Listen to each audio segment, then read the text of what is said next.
Estamos aquí de regreso para la segunda parte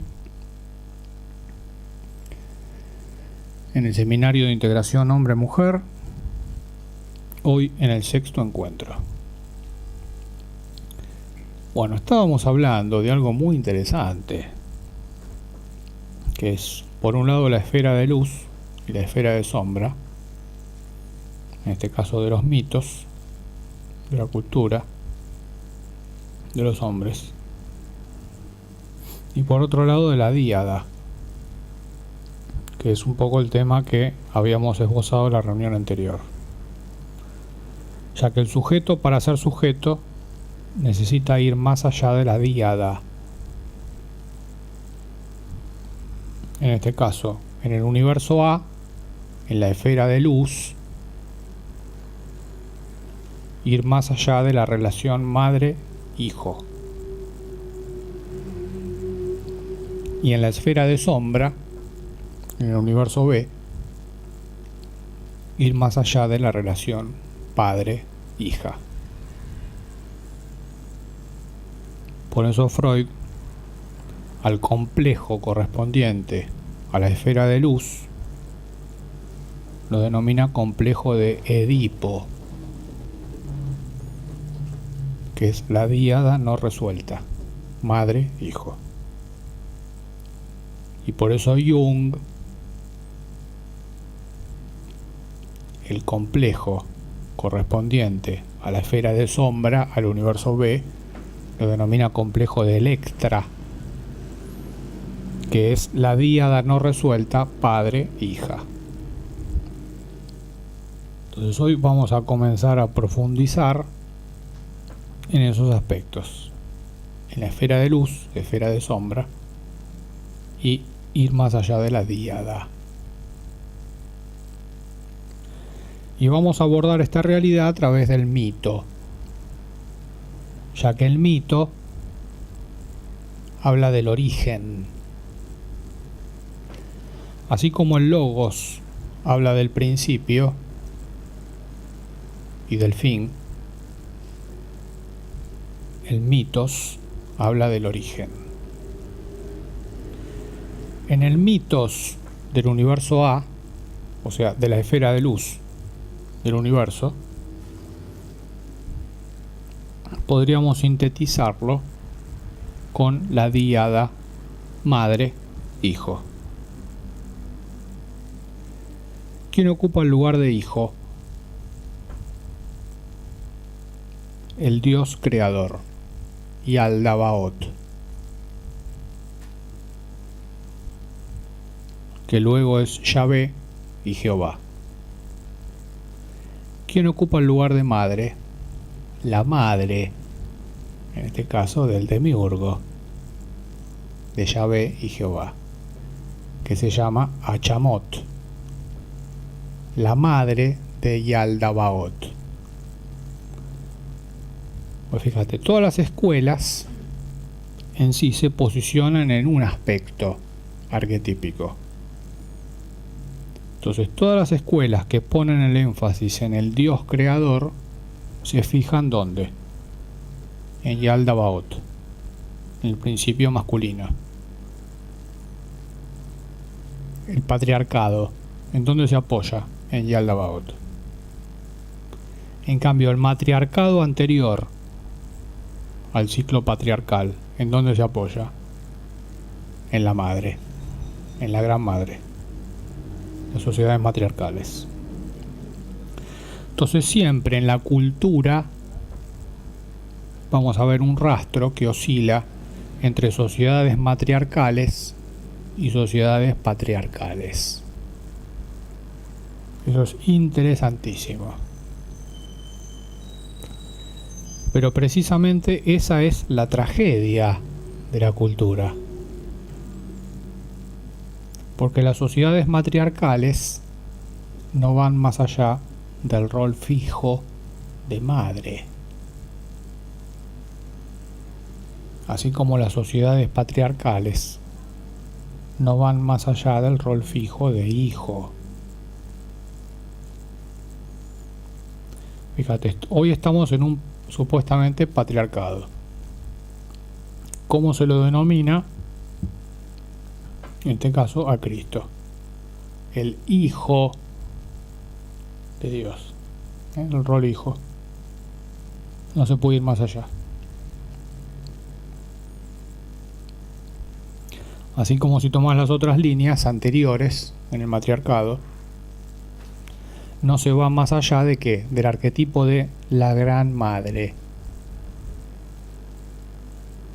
Entonces fíjate, la madre y el hijo, la díada, cada uno tiene su esfera de luz y su esfera de sombra.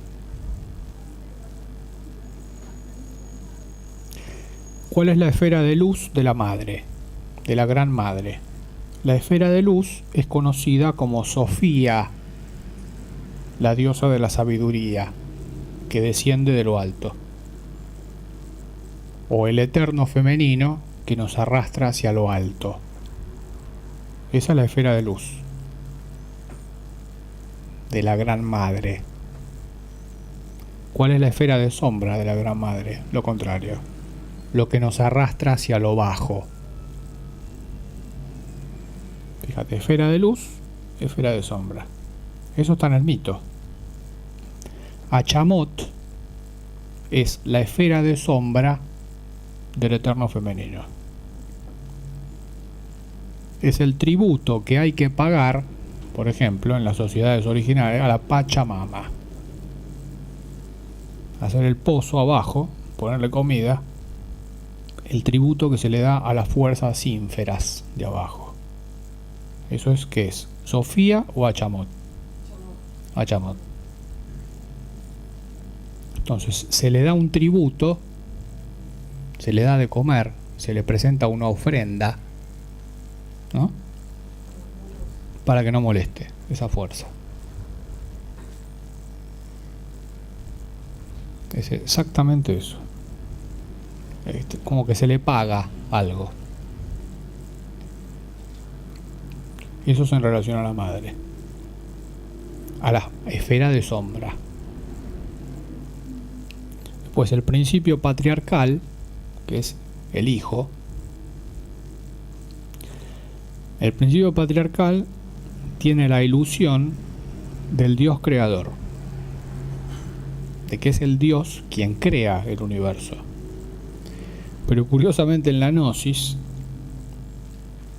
se decía que todos los signos que se ven en la Gnosis del universo no corresponden a un principio masculino, sino corresponden a un principio femenino. Por ejemplo, que cada vez que alguien está haciendo algo para irse del universo, aparecen ojos por todos lados, intentando ver qué está haciendo esa persona, y que no se vaya de la casa del universo. ¿A qué corresponde? ¿A un dios o a una diosa? A una diosa. ¿Quién quiere que nadie se vaya del universo?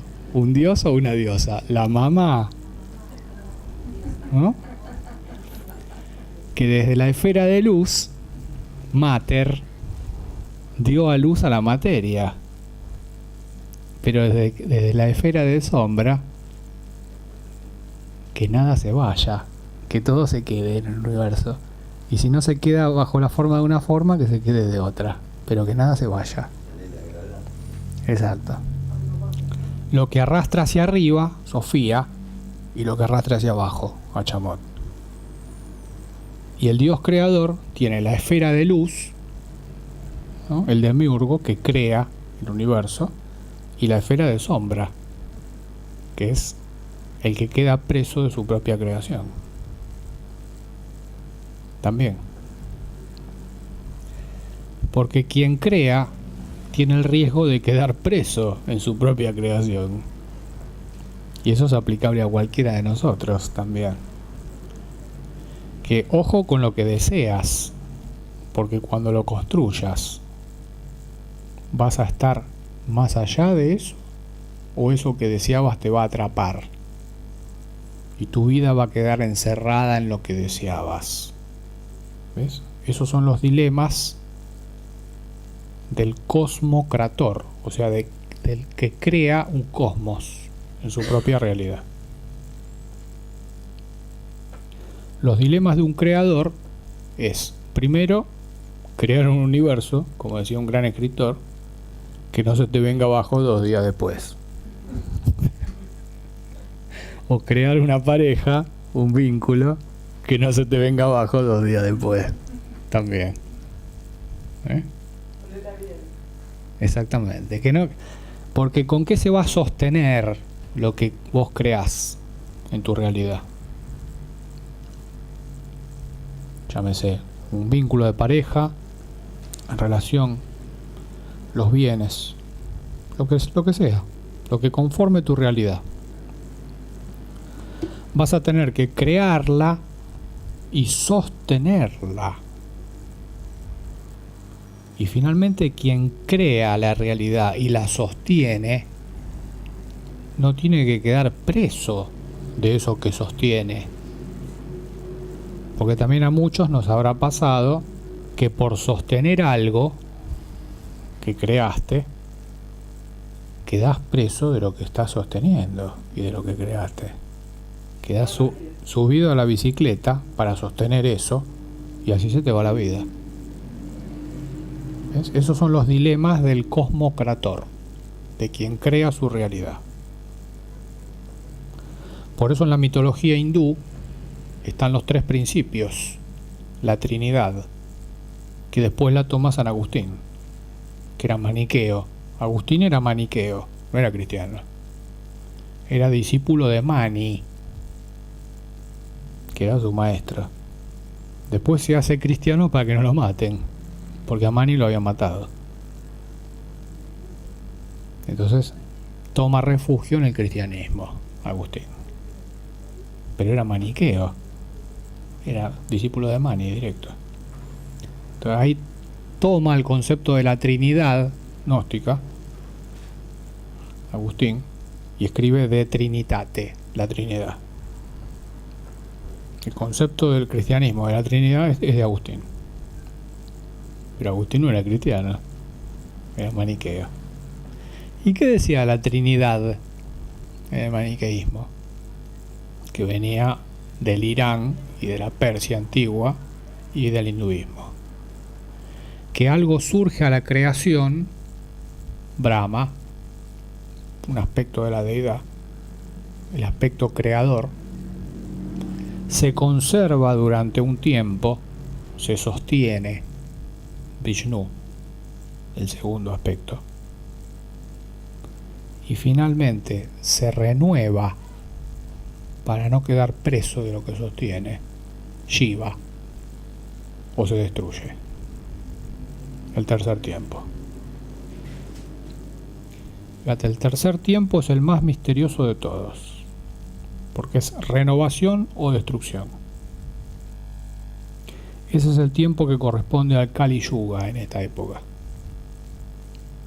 Hoy estamos en un fin de ciclo, en el tercer tiempo de la Trinidad, en el principio shivaico.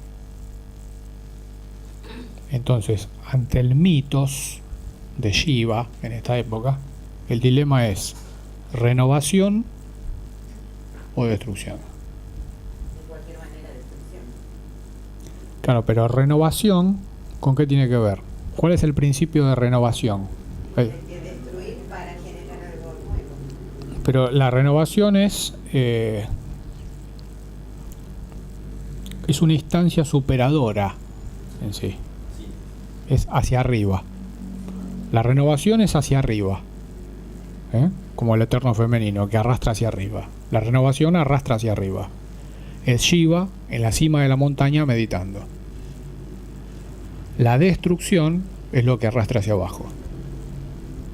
Es lo que manda todo a cero, a Thanatos. Hoy el dilema del mundo, ¿cuál es?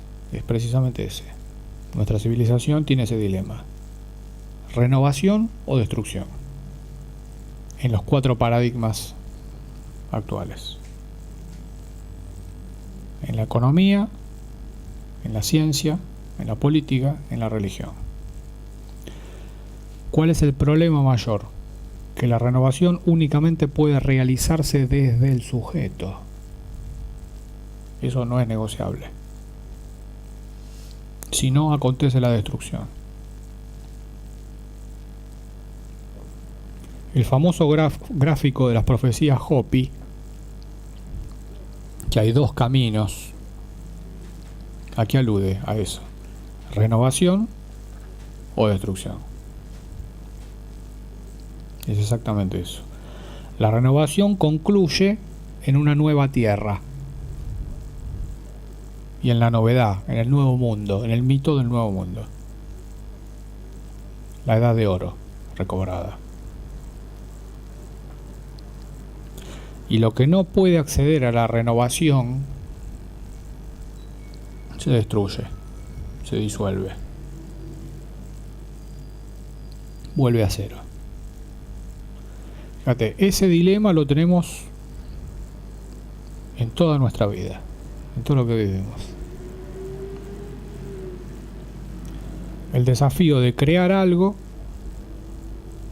sostenerlo y renovarlo para que no se destruya, para que no vuelva a cero. Son dilemas universales. Había líneas del gnosticismo que decían que lo peor del universo era el demiurgo, porque había creado un universo y nos mantenía prisioneros en este universo, ¿no? Él creó algo y nos mantiene prisioneros en ese algo, y no nos deja salir. Pero había otra línea del gnosticismo que decía, no, quien creó el universo no fue el demiurgo, fue la madre. Y nos hace creer que fue él. Incluso le hace creer a él, que es el hijo, que él lo hizo. Pero quien lo hizo fue ella. Entonces el demiurgo, que aparentemente es todopoderoso para una línea, para otra línea del gnosticismo es el hijo tonto, ¿no?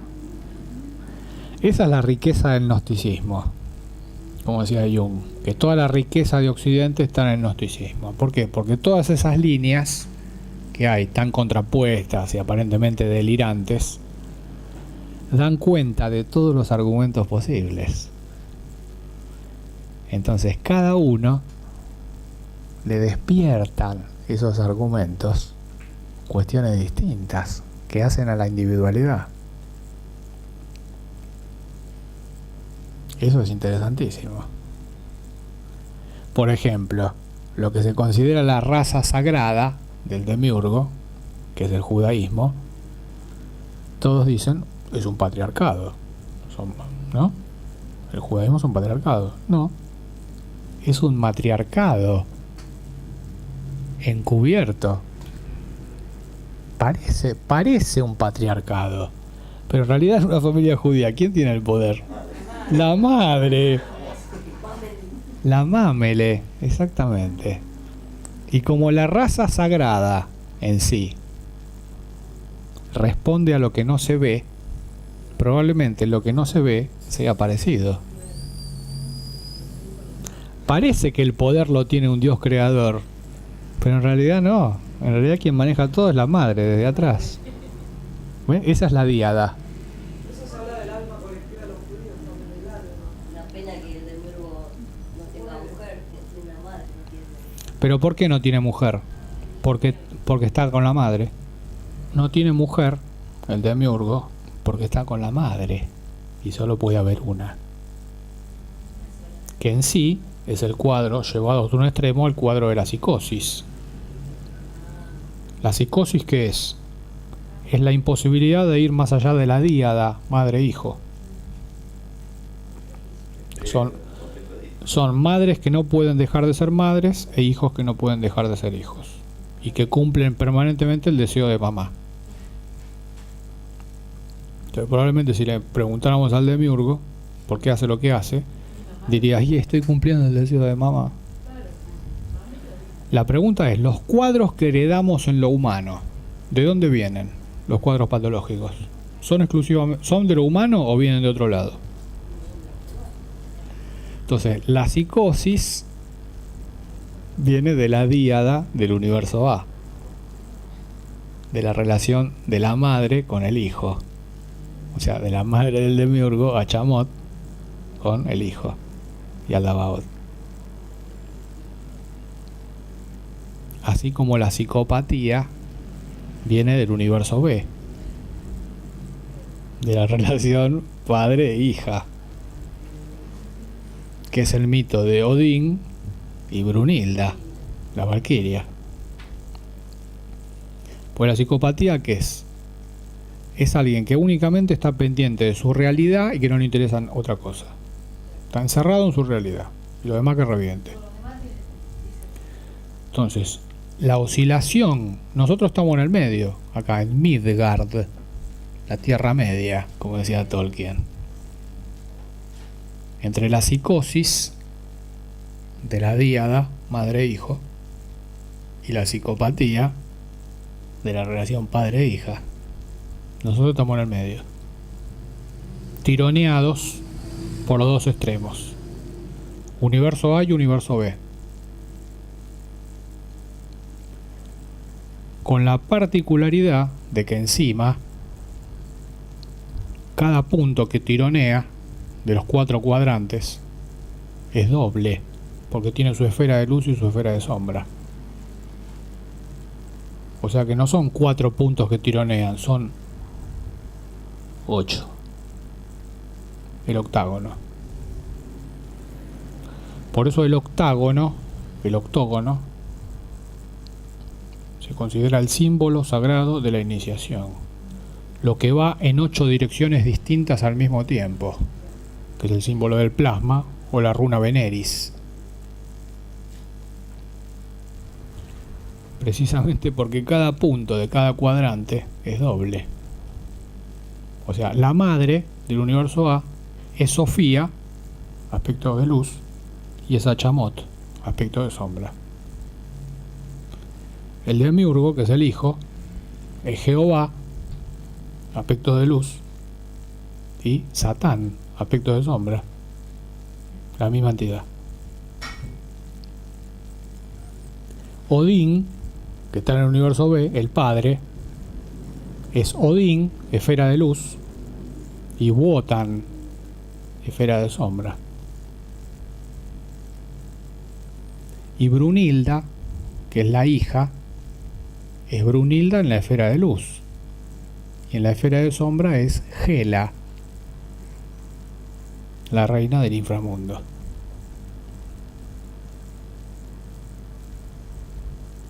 Porque vos ves el arquetipo de Brunilda, que es en la esfera de luz, la valquiria, que a los que son dignos, combatientes, que mueren en batalla, los llevó al Valhalla, a lo que está más allá de la vida y de la muerte. Y al mismo tiempo, Hela, ¿qué hace? Se queda con todas las almas de los muertos que no son dignos. Es la misma entidad, que a los que son dignos los lleva a un lugar, y a los que no son dignos los lleva a otro. Pero fíjate, siempre con los muertos.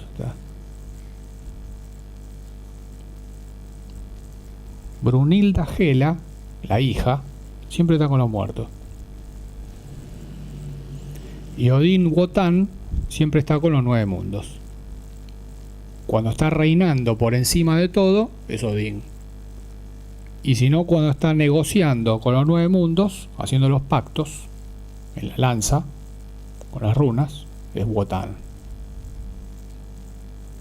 Ese es el complejo de Electra. ¿En qué se sintetiza el complejo de Electra? Padre e hija. En que Brunilda, la mejor de las valquirias, la mejor de las hijas, mientras cumple los deseos de papá, Odín, es la mejor. Entonces, por supuesto que nadie es digno de ella, porque es la mejor y está por encima de todos.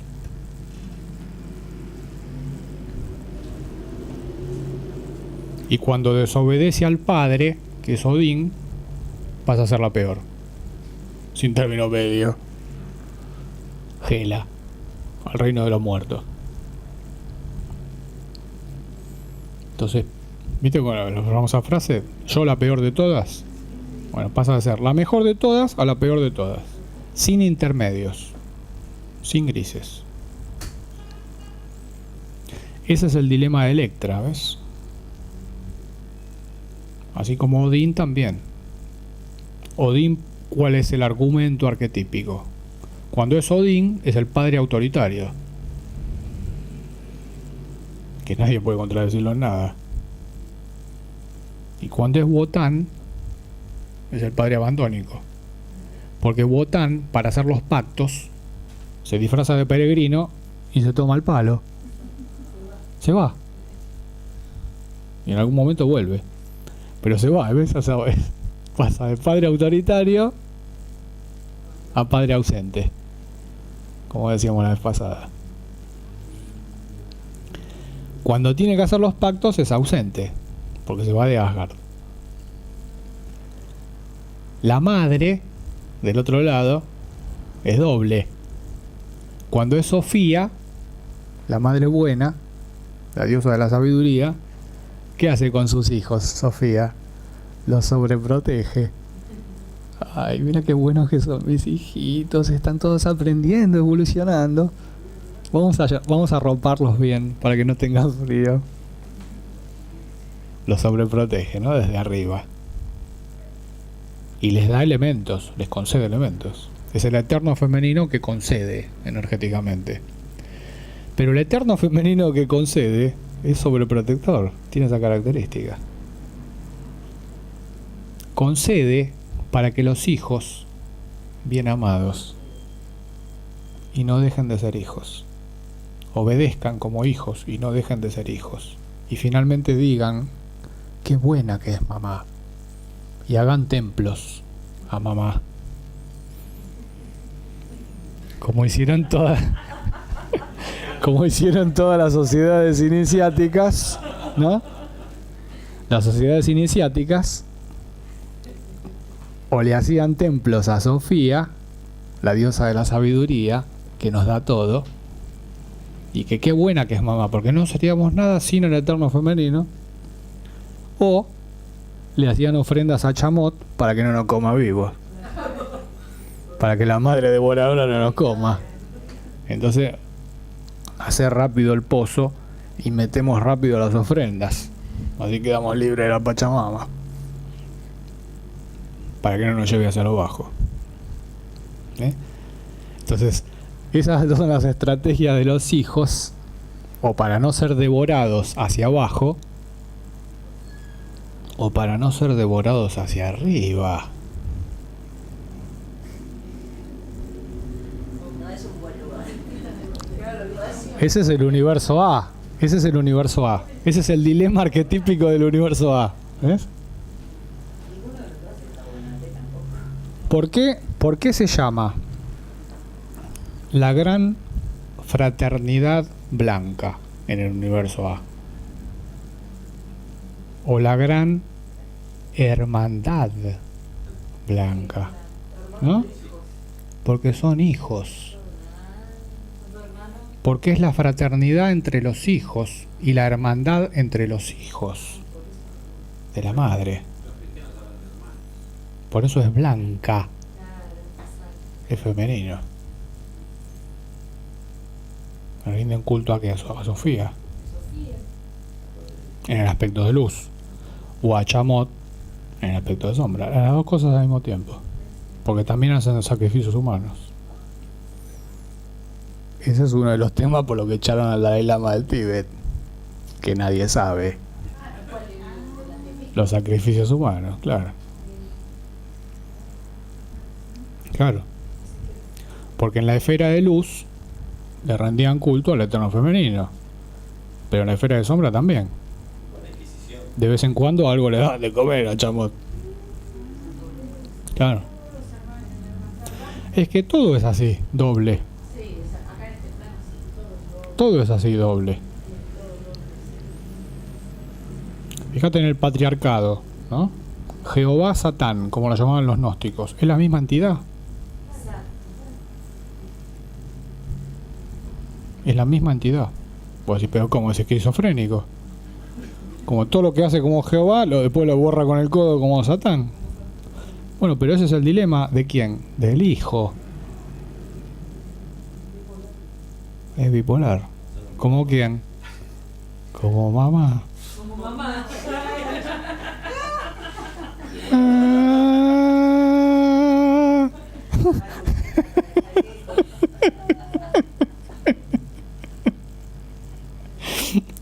Una de las cosas más tremendas que descubrió Mircea Eliade cuando hace historia de las creencias e ideas religiosas, en que él descubre que el matriarcado, que supuestamente era la bondad, y no, hay que negar el patriarcado, porque el patriarcado es terrible. El matriarcado era peor. Los sacrificios humanos que había en el matriarcado, pero superaban por exceso a los del patriarcado. Muchos más eran. Mucho más sangrientos. Pero era una época mucho más abundante al mismo tiempo. Por ejemplo, para que salga bien una cosecha, los sacrificios humanos son creados hacia atrás, descubre Mircea Eliade, en el matriarcado. Por el tema de las cosechas y los cultivos. Entonces se sacrificaban cientos de personas, o miles, pero para ayudar al universo, al entramado. Le pagaban con algo. ¿A quién le estaban pagando? La moneda corriente era A la Pachamama, a Chamot. Pachamama, a Chamot. ¿Eh? La misma raíz. Le estaban dando de comer. Estaban tranquilizando a las fuerzas inféricas. Femeninas, en este caso. Que arrastra hacia lo bajo. Para que no los arrastre a ellos, hacia lo bajo.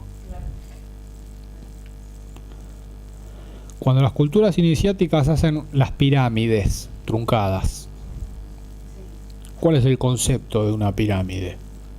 Es crear algo de piedra para quedar a salvo ¿de qué? De lo que la tierra que te chupa para abajo. Es crear una estructura para quedar más allá y a salvo de quién? De Achamot, que es la Pachamama. Es eso. Lo que pasa que cuál es la trampa en la que cayeron. No se los comió para abajo, pero se los comía para arriba. Exactamente. Entonces, ¿dónde se terminaban haciendo los sacrificios humanos después? En las pirámides de piedra.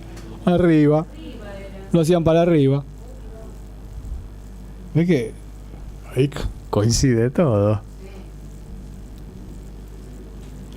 Y ahí el sacrificio sería no poder salir de la estructura. Ah, claro. Entonces, fíjate, el dilema ¿cuál es en el universo A? Ir más allá de la díada. Madre-hijo. Porque si no, es la psicosis. Hoy, los iniciados en este caso de la Hermandad Blanca, ¿cuál es el riesgo que tienen? La psicosis. A medida que van internándose, vos ves, pero bueno, vas a ver que gente que habla cada vez más rápido se empieza a reír sola y empiezan a acercarse a la psicosis. Cada vez más. ¿Por qué? Porque sienten la presencia de mamá. Y se sienten los mejores hijos. Esos son los... Es el problema de los iniciados, de la gran hermandad blanca o fraternidad de los hijos. Y eso por la ausencia del otro principio. Porque el término original de la hermandad blanca no era la hermandad blanca. El término iniciático no es ni fraternidad ni hermandad. El término fraternidad y hermandad viene de la masonería de la Revolución Francesa. Que a quién servían y a quién le dedicaban a todos los sacrificios en la guillotina. A la diosa razón. ¿Quién era la diosa razón? Sofía Achamot, exactamente. La doble vertiente. Entonces, el término original era la gran logia blanca. Porque, ¿qué quiere decir la gran logia blanca? El logos el logos, la palabra de lo blanco. O sea, en este caso de la raza blanca. Ese era el término original, iniciático. Eso se da vuelta y se degrada. Y termina siendo contrainiciático. Así como en el universo B,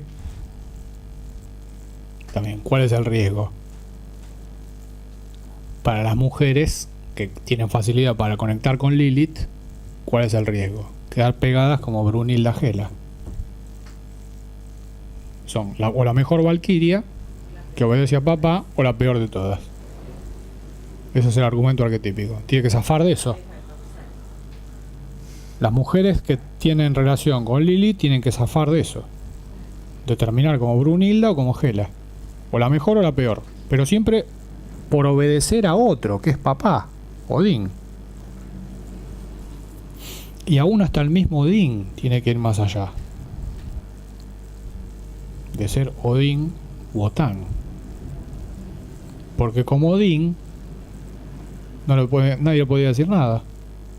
Porque era la suma de todo el poder. El padre autoritario.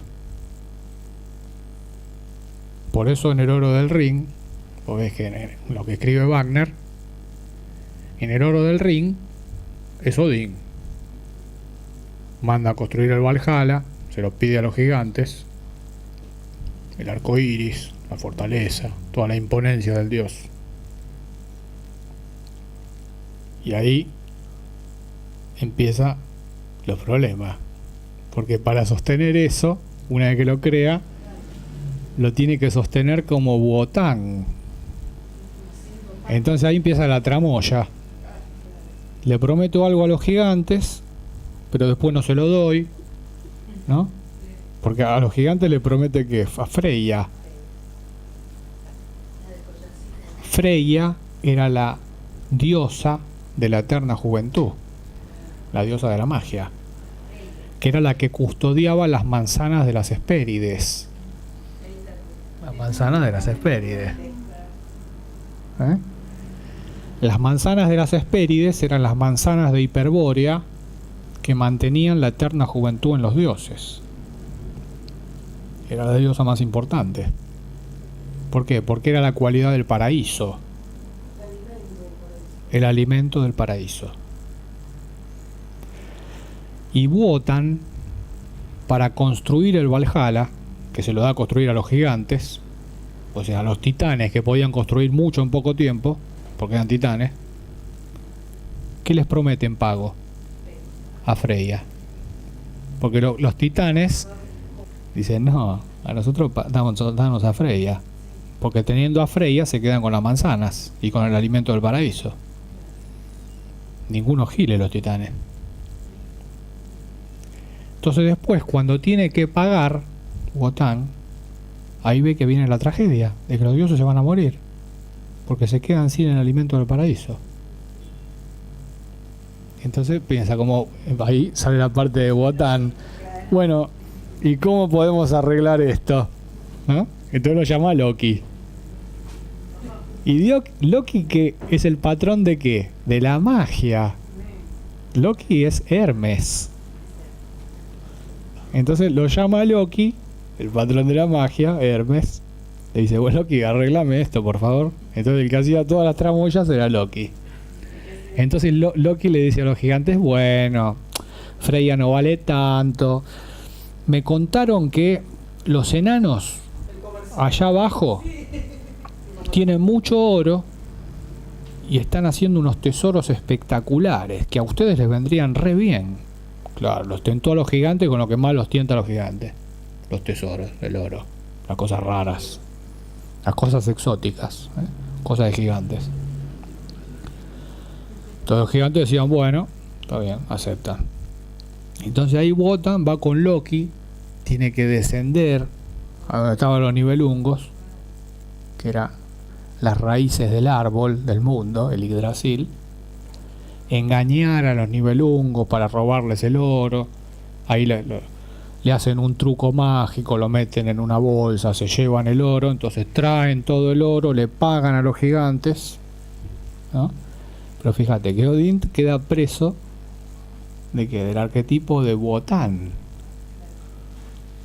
que para sostener lo que construyó tiene que transar. O sea, tiene que dejar de ser él. Ese es el dilema del constructor. Es que lo que vos decís, acá no se salva a nadie. El dilema no es salvación, sino liberación. Acá no se libera a nadie. El alma busca salvarse. El espíritu busca liberarse, que es distinto. Liberarse de todo eso. De las 8 puntos. Claro. Pero te tenés que liberar, fíjate, de los arquetipos, de los 8 a la vez. No te puede recostar ninguno. Porque si quedás preso de algún argumento de los 8, te tironea todo el resto. Pasás a ser enemigo de todo el resto. A su vez hay que conocerlos a todos. Ah, bueno. Ahí empieza el tema. Por eso fíjate, en la mitología nórdica, Odín, ¿cuál es el atributo de Odín por el cual Odín es Odín? Odín monta en el caballo Sleipnir. Sleipnir, ¿cuántas patas tiene Sleipnir? 8. Para cabalgar en cada uno de los puntos. Exactamente. Entonces, Sleipnir es el caballo de 8 patas. Es el símbolo, ¿no? La runa Veneris, el símbolo del plasma, que va en 8 direcciones. Se libera en 8 direcciones simultáneamente. Simultáneamente. Esa es la manera de activar el cerebro al 100%. Nosotros conocemos, porque vivimos en Midgard, acá estamos en el medio de todo, tironeados por todo al mismo tiempo, la Tierra Media. Midgard, digamos, ¿por qué? Porque en Midgard, el que está en el medio es el jamón del sándwich. O sea, es el que todos quieren, ¿no? Pero al mismo tiempo el que está tironeado por todos. Un equilibrio. Es un lugar estratégico este, Midgard. Entonces, para liberarte desde Midgard, tenés que liberarte en las 8 direcciones al mismo tiempo. Cortar las 8 cuerdas al mismo tiempo. Ujú. En las escuelas iniciáticas tradicionales, lo que se enseñaba en la vieja era posicionarte en uno de los 4 cuadrantes, o madre, hijo, padre, hija, y cuando te posicionas en uno, resignás a los otros 3, o sea, pactás con los otros 3. Pero estás apoyado en uno, en un arquetipo psicoideo. Psicoideo. En un arquetipo psicoideo. En uno de los 4 arquetipos bases. Madre, hijo, padre, hija. O sea, en las escuelas de misterio, en la vieja era, vos eras iniciado como, si eras mujer, eras iniciada o como madre o como hija. Y si eras iniciado, eras como padre o como hijo. Exactamente. Pero siempre en esa variante arquetípica. Porque con eso resignificabas a las otras 3. Con el tridente de Poseidón. A las otras 3. A los otros 3 cuadrantes del universo.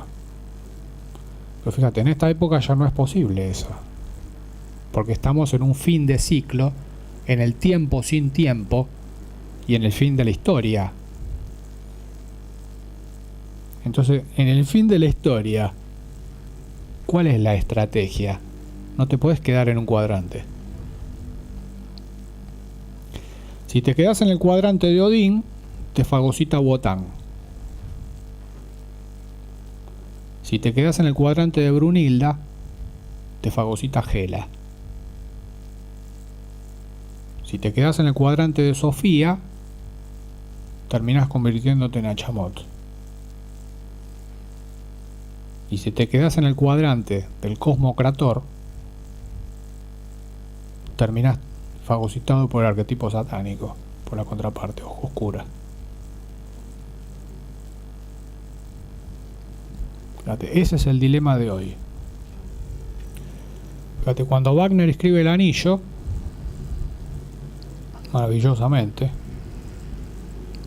Odín va pasando a ser Wotan y cada vez tiene que hacer más malabarismos, ¿no?, para sostener eso que creó.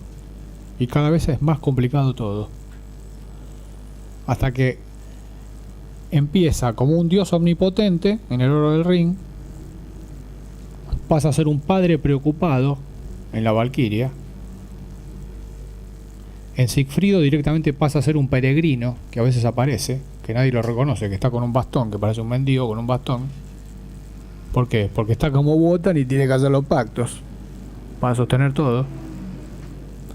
Y finalmente en el ocaso de los dioses ya no aparece, es una melodía. Ya está totalmente ausente.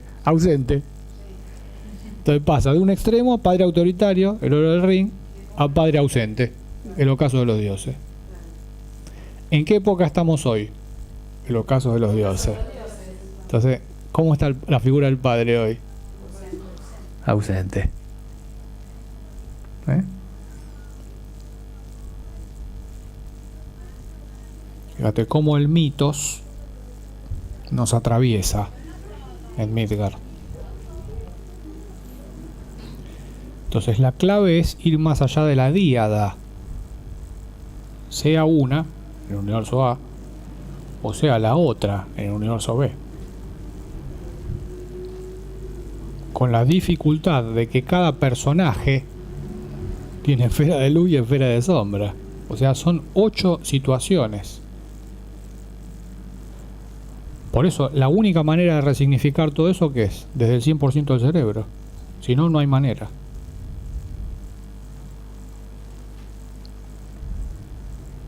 Bueno, esa es la posibilidad de hoy en día.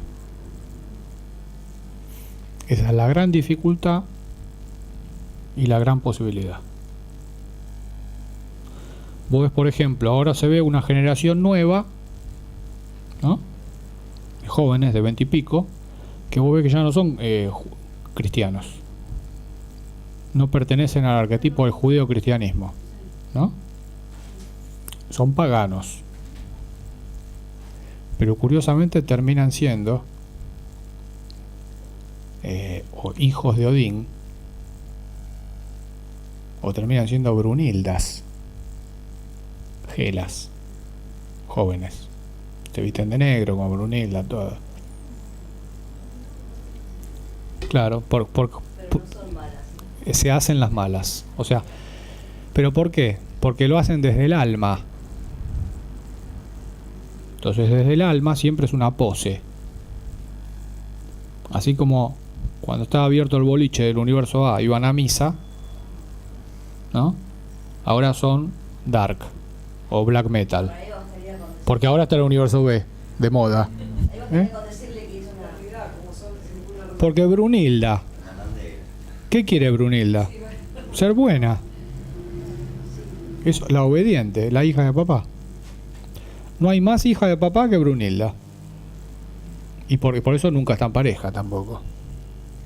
Porque cuando es Brunilda, ¿no?, y hay un héroe, lo tiene que llevar al Valhalla, pero está muerto. Y se lo tiene que llevar al padre, porque es digno de que conozca al padre. Pero no para quedárselo ella. Porque la relación de ella es con el padre, con Odín. Es Sigfrido, ¿no? Y si no, cuando es Hela, nadie es digno de estar con ella. Porque son todas las almas de los muertos que no fueron dignos. Entonces nadie le llega a los talones, como Hela. Y si es muy bueno, como Brunilda, se lo tiene que llevar al padre, al Valhalla. Pero fíjate, la relación de ella es con el padre. Por eso no puede tener pareja. Que es el dilema de la mujer. Es en relación al nombre del padre. Ese es el dilema del universo B. Y la relación del padre, o sea de Odín, en este caso, del varón, es con el arquetipo hija. son los padres que valoran más a su hija que a su esposa o a su mujer. Es esa díada. El universo B se está haciendo manifiesto en esta época. En este momento se manifiesta el universo B, exactamente. En esta época. En esta época. Esta generación. En esta época. ¿Pero por qué? Patriarcado. Porque el universo A cerró el boliche. El fin de la historia. Ya está. Fin de ciclo. Terminaron los 25.000 años, ¿no? Cerramos el kiosco. Por eso es el último papa. Francisco viene a cerrar el kiosco. Este es el que viene a cerrar el kiosco. El Dalai Lama viene a cerrar el budismo. ¿Eh? O sea, te haces el bueno. Pero fíjate que hoy, como el universo A ya cerró, ¿no? El boliche arquetípico, ¿qué queda? El universo B.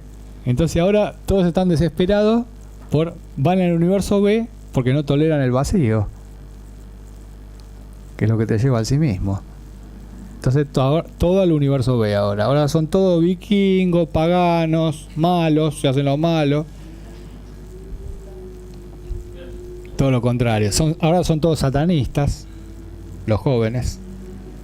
El culto del satanismo, se hacen los picantes, los peligrosos. Las Wiccas. Las Wiccas son todas Wiccas, claro.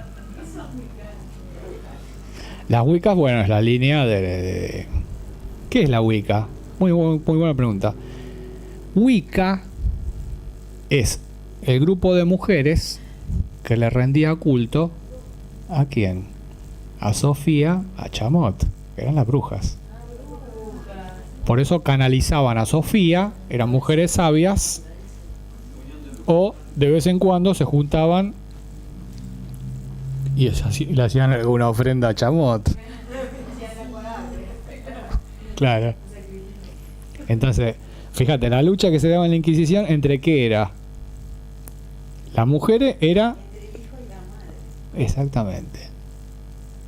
Toda la historia de la Inquisición es la pelea entre la madre y el hijo. La Inquisición son los que defienden al hijo. Son los hijos rebeldes. No va más allá de la díada.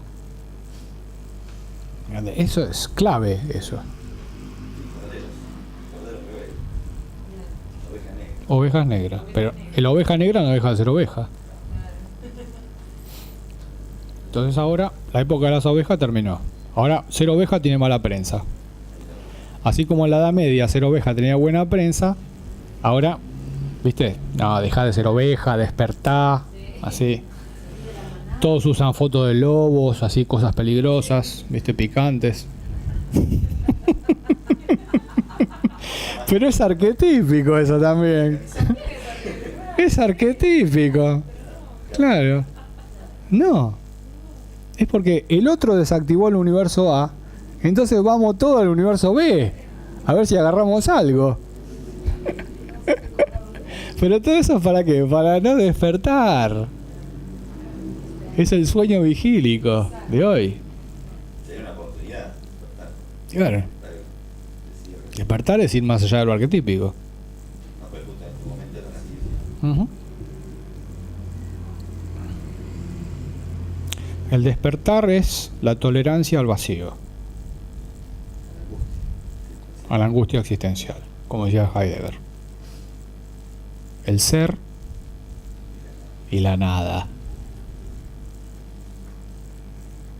que ese es el origen de la mitología nórdica. El Gigungagap, el abismo primordial, que solo los dioses pueden tolerar.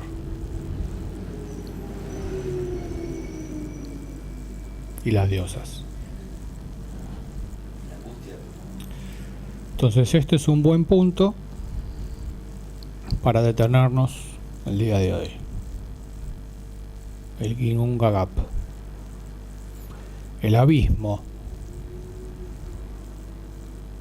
el Sunya, como decía el Buda, el abismo, el vacío,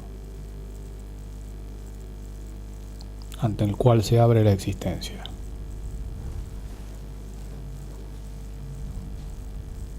Esa es la verdadera posibilidad divina.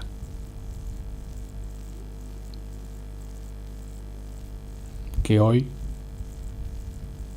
está, se huele, se olfatea. Estamos ante eso.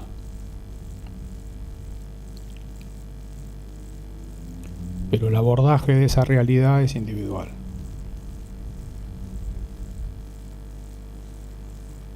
Desde el lugar de varón y desde el lugar de mujer. Por eso que un referente, claro, para esta época es que los varones y las mujeres se relacionen habiendo tolerado previamente el vacío, el abismo. Porque la mayoría se relacionan porque no toleran el abismo. Pero quien tolera el abismo y después se relaciona,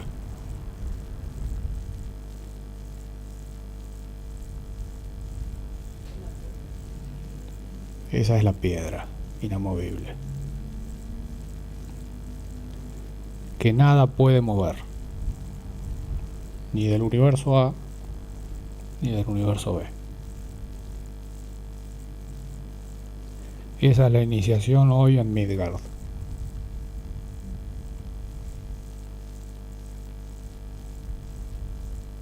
Muchas gracias por estar y permanecer. Nos vemos la próxima.